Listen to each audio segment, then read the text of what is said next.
So mga idol, matapos nga pong dumating ang Gilas Pilipinas sa bansang Qatar ay magsisimula na agad ang kanilang unang laban dito nga po sa Second Doha International Cup laban po sa bansang Qatar yan mga kaibigan.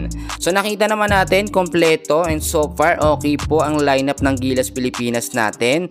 Kahit man kulang tayo ng big man ngayon o wala ang ibang big man tulad na lamang po ni Kai Sotto, pero available naman etong si Junmar Fajardo, si AJ Edo nakabalik na, at eto nga pong si Japet Aguilar. So ngayon si Coach Tim ko nakaisip po ng panibagong sistema, adjustment sa mga available po na big man o sentro ng Gilas Pilipinas. Etong bansang Qatar mga kaibigan, nakakalaban na ito ng Gilas Pilipinas before at hindi naman ganun katangkaran ng mga player nito. Mas marami yung medyo nasa maliliit na player nila, no? Pero may mga matatangkad silang player pero hindi po ganoon ka-agresibo.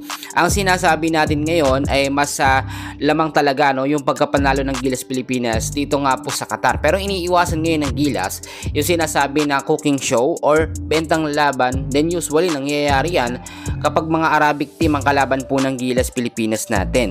Tatlong kumpunan po mga kalaban ng Gilas Pilipinas dito sa Doha International Cup. At dahil nga nasa Qatar na sila ngayon, kinabukasan agad lalaban sila sa Qatar. At pagdating din ngayon din February 15 ay bansang Lebanon. Halos magkasunuran lamang yan mga kaibigan, isang 1:30 AM at 11 PM. So sagad-sagad po ating Gilas Pilipinas. Pero hindi natin sinasabi na matatalo ang Gilas sa Lebanon dahil kakatapos lamang ng laban nila sa Qatar that time, February 15. Ibang klaseng sistema o lineup naman ang gagamitin ni Coach Tim Con. Magdadalawang lineup yan. Pagdating naman ng February 17 mga kaibigan, may pahinga ang Gilas Pilipinas sa isang araw.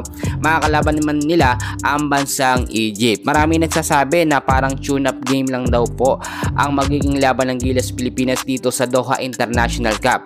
Mas okay, mas dapat i-priority pa rin ng Gilas Pilipinas ang FIBA Asia Cup Qualifiers 2025. So ibig sabihin nito, hindi pwedeng sagarin yung mga player po ng Gilas Pilipinas kung ano lamang yung kanilang maipakita.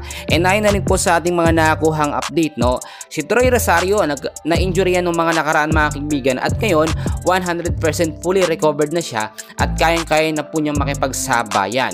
Eto naman pong si Justin Brownlee, lately din na-injured siya at ngayon okay na siya mga kaibigan. Nasahan ho natin yung Twin Tower dito na posibleng mangyari sa starters po ng Gilas Pilipinas natin. Maraming nagtatanong sino nga ba ang posibleng gamitin sa starting 5 ng Gilas Pilipinas. Syempre available dyan ang sentro natin.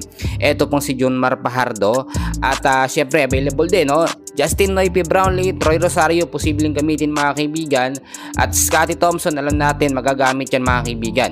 So yung sistema na to mababago depende sa kupunan na kanilang makakalaban at hindi pwedeng ibabad po starting 5 ng Gilas Pilipinas dahil sa mga susunod na game mapapagod po sila. Kahit walang Kai Sotto mga kaibigan, nakita natin yung kalamangan pa rin ng Gilas Pilipinas at sa tatlong laban nila dito sa Doha International Cup malaki ang tsansa ng Gilas Pilipinas na manalo. So far ito muna ang update natin. Meron pa mamaya, please huwag kakalimutan mag-like and subscribe. Maraming salamat po.